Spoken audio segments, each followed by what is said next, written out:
Most images that you capture will need a little work, but some may require major correction. Adobe has offered Camera Raw specifically for that. And those of you who haven't purchased a high-end camera, a DSLR camera, which stands for Digital Single Lens Reflex Camera, may not know about Camera Raw or have ever seen it. If you buy a camera with changeable lenses, that is a DSLR. They start around $600, but they can go $10,000 and beyond. The good news is Adobe Camera Raw works on other file formats that aren't RAW. And let me explain what RAW is. When my digital camera, I shoot with a Nikon N1 for travel. It's a very affordable consumer class camera, but it is a DSLR. It's the first affordable, in my opinion, changeable lens camera to give me better shots. Now, when I shoot, I have my camera do 2 images at once. And I'm in my New Orleans folder, and I'm going to choose Edit, Select All. And I'll go to View and Slideshow in Adobe Bridge. With this slideshow, the first image I'll see is the pre-developed, pre-baked, pre-processed image from the camera, the JPEG. And when you buy a consumer class camera, one without changeable lenses, typically they only shoot in JPEG. There's no option for RAW. So the high-end cameras shoot 2 images at once. And the RAW one is just that. It's the closest thing you can get to a digital negative. It's not color corrected. It's not sharpened. It's for the photographer to do the developing. I hit the spacebar to pause my slideshow, and if I go back with my left arrow key, here you could see I've put my camera on vivid, so the JPEGs are very punched. The colors are richer. It's definitely sharper. But I can do more with this RAW file. And Photoshop supports over 400 different RAW formats. Every camera maker has their own form of RAW. There is an extension, a .raw, .raw, that may be on your camera's digital negative or RAW format file, but there's a lot of others. .crw stands for Camera Raw. .cr2 is a newer version of Camera Raw. .dng stands for Digital Negative. It's also a RAW format. And mine is a Nikon, and it uses .nef. So if your camera has the option to shoot 2 at once, always turn that on. You could do so much more with the undeveloped one. It reminds me of Ansel Adams. He had this photo, Moonrise, which he kept taking the film back into the darkroom and redeveloping it to make the sky the focal point, or the mountains the focal point, or the landscape, or the moon. I think he did 15 or more different versions of the same image. With a RAW file, you can never harm the original. You never overwrite it, but you can do a lot of different things with it. So as I go through this, I'll see JPEG, pre-developed, pre-baked by the camera, and sports photographers tend to only shoot in JPEG. It gives them very fast shutter speed. They want the best possible shot. They need to upload it instantly. So even if their camera could shoot in RAW, it won't shoot quickly enough to capture all that action and motion. High-end photographers usually always want both, or may not even shoot JPEG because they're doing all the developing on their own. The JPEGs are great for comps, comparables for the client. So you could say, this is the series I've got. Keep in mind they're pre-developed by the camera, but I'll do far different things with them when I develop them. So if you have a lot of time and money for the post-developing, or if you want a lot of control, you shoot in both with a high-end camera. So here's the JPEG again, and the RAW. JPEG, really nice shot initially. RAW, I can pull a lot more out of it. But the JPEGs will look better at first glance. Treat your RAWs like undeveloped film. In fact, this JPEG, it didn't really help this shot a lot. The RAW isn't radically different. I notice the sharpening and a little bit of vibrance, but I can go much farther with the RAW.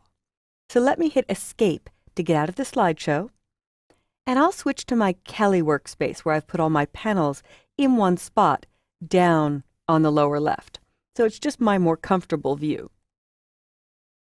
This gives me a much larger preview area, and I could click once to zoom in.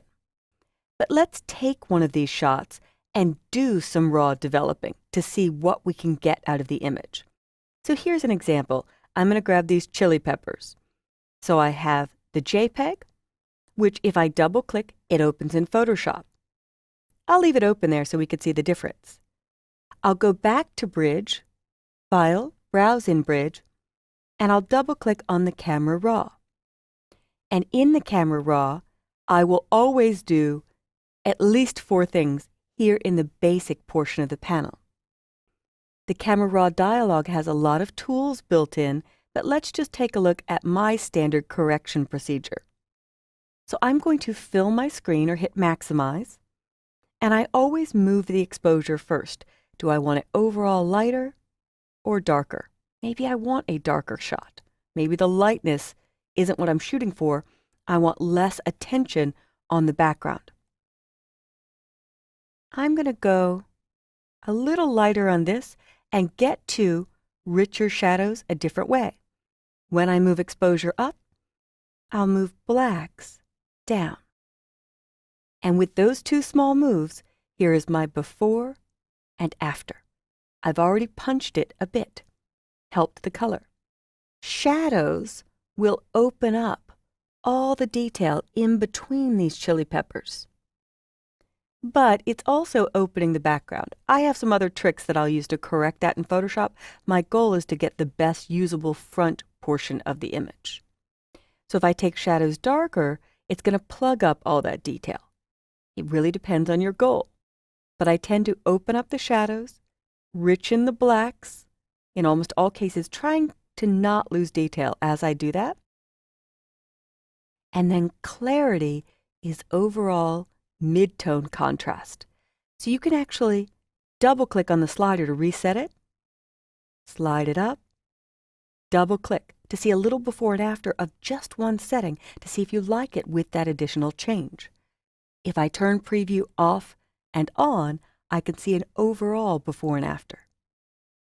And I really don't like too much contrast. It does push the whites towards white and the blacks towards black, but it can make the image get really posterized, lose detail very fast. So I will add some contrast to this, but not a lot. And I'm not even going to show sharpening yet. I'm just going to show my basic settings for correcting the image. If there's too much yellow, I can slide a bit towards blue, or towards yellow if I like that yellow cast in the image. So removing overall color cast is a breeze, and it's everything in one spot, in one dialog, without a bunch of adjustment layers and masks. I've gone from here to here in about 3 minutes. The last thing I'll do is scroll down and boost the vibrance. The vibrance just pops or richens up all the color. And if I slide it to the right and double click, you could see a subtle move, more in the background, not a lot in other areas. So this is a darker image overall, so maybe vibrance won't help me. And then I'll decide whether I want exposure, lighter or darker. I'm going to leave it about here and click Open Image. And if I go to Window, Arrange, to Up Vertical, here is my Camera Raw, the .NEF, and here was what my pre-baked JPEG was. It's a really completely different image, and I've only shown you one piece of Camera Raw. You can use Camera Raw on your JPEGs and TIFFs, and in Photoshop CC, I can use them on anything as a filter.